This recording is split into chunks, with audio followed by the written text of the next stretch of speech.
Hey guys, what's up? Welcome back to another episode of Comments Box. So I wasn't able to post last week. I was totally busy doing a bunch of JK stuff, so I wasn't able to really have some peace and quiet time to where I could sit down and read all of your guys' comments and get back to you guys. But as promised, here I am. So let's stop wasting any more time and let's get to it. First comment comes from El Comicho. Let's have a toast for the douchebags. Well, I think we should also have a toast for the assholes. How about a toast for the scumbags? Yeah, I think that's everyone I know. Next comment comes from Mr. LimaBean54. What up? You're dope. Well, Mr. LimaBean54, you're dope just for choosing the name Lima Bean. Next comment comes from DJ Swizz 1994. Gio, I love the verse on Black and Yellow. Great job. Well, DJ Swizz 1994, thank you so much for the support. I honestly really liked my verse too. I thought it was just very empowering for me and just for other females out there. But I think my delivery was horrible. I'm totally embarrassed by that video. And I didn't realize the importance of delivery until that very video. And what had happened was we were shooting this video guerrilla style, so we didn't have any permits, we didn't have any permission, we didn't have anyone telling us, hey, it's okay for you to film in this location. So we just ran out of the car, adjusted the, our camera, the colors, sound, and just recorded it. We did probably about three different takes, just to get different angles, just to get Bart's solo, my solo, and we didn't have time to really look back at the video or the footage.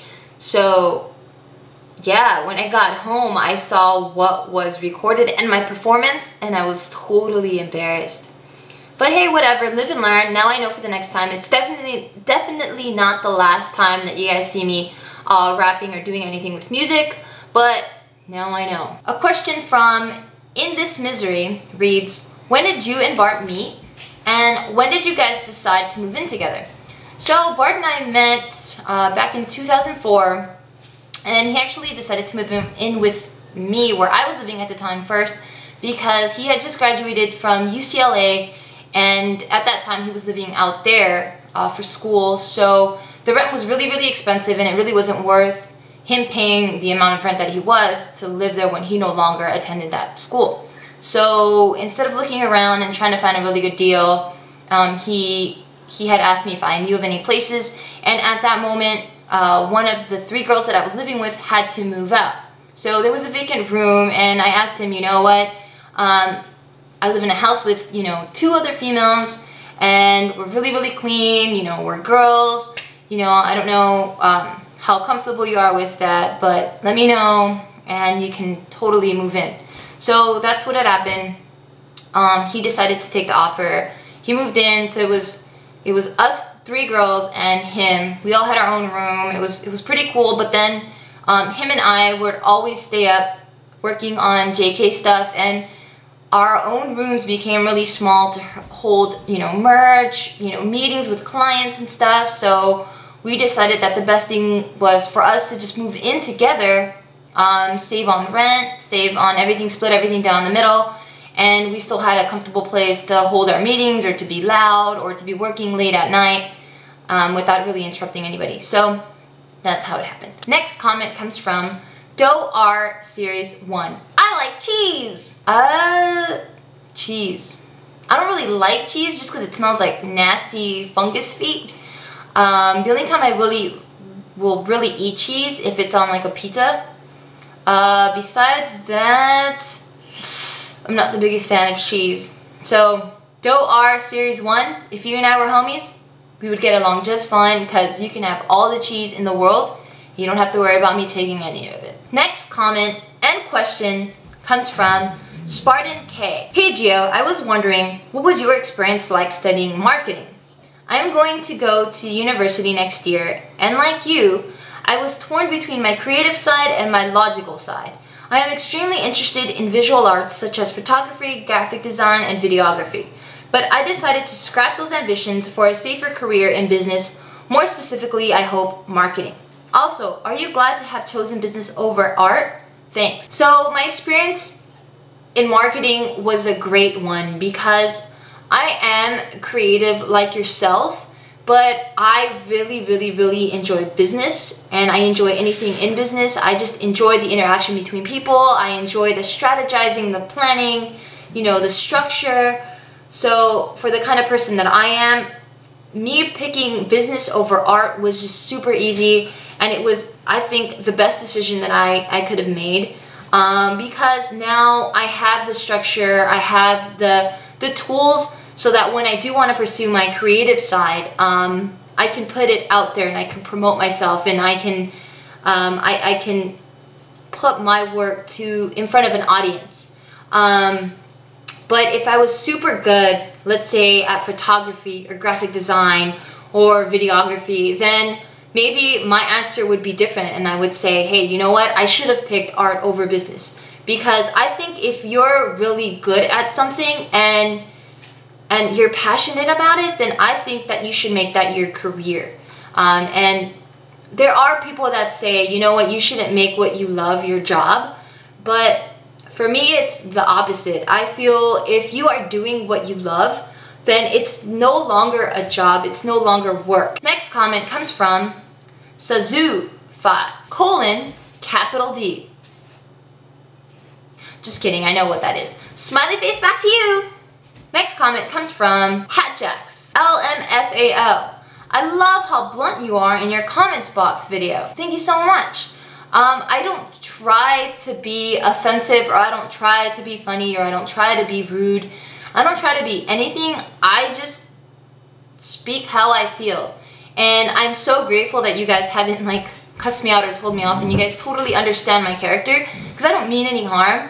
I just think a lot of your guys' comments are very funny, and the way I deal with things is just through comedy, through laughter. So anytime I see something that's just either really stupid or really offensive, my first immediate reaction is to just make a joke about it and laugh about it. So thank you. Next question comes from Isaac CDBiz for life, and it reads, hey, I was just wondering, do you think JK Films will ever come to Australia? Well, Isaac CDBiz for life, I do see Just Kidding Films going to Australia, but we need to get booked first. And a lot of people don't know this, but we have known to MC a show, host a show, judge events. We've participated in panels. Recently, we just wrapped up a 40-minute skit that is half live and half shown on never before released videos. And these are going to be videos that we don't ever put on YouTube. We're not going to be posting it, at least for this year. And it's just a total treat. It's very interactive. And if you book us, you get to see that. So, book us and we'll be there. Just send any type of request to justkiddingfilms@gmail.com, and I personally will get back to you. So get us to Australia. I want to go to Australia. I've never been. Australia. Next question comes from HikerPiker1, and it reads, hey, just wondering, what did your parents say about your career choice?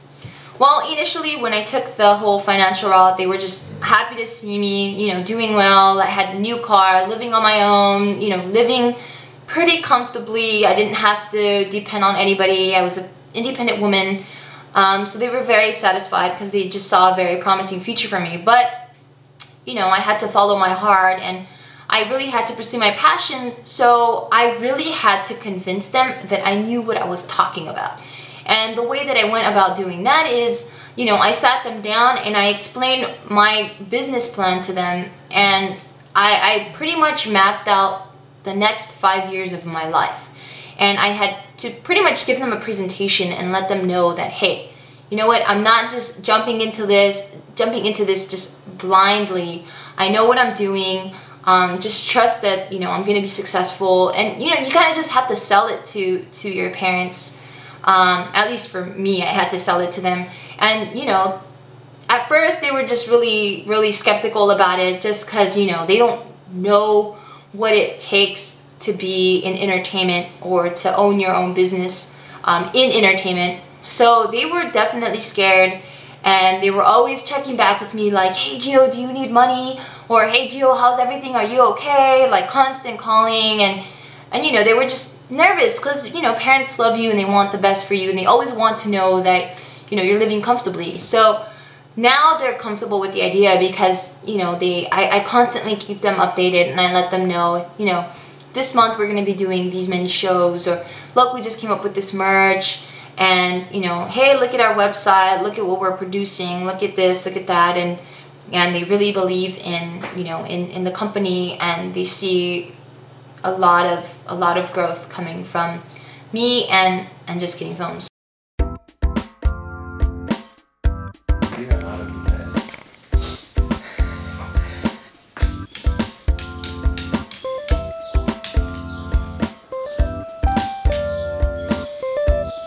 You're so old.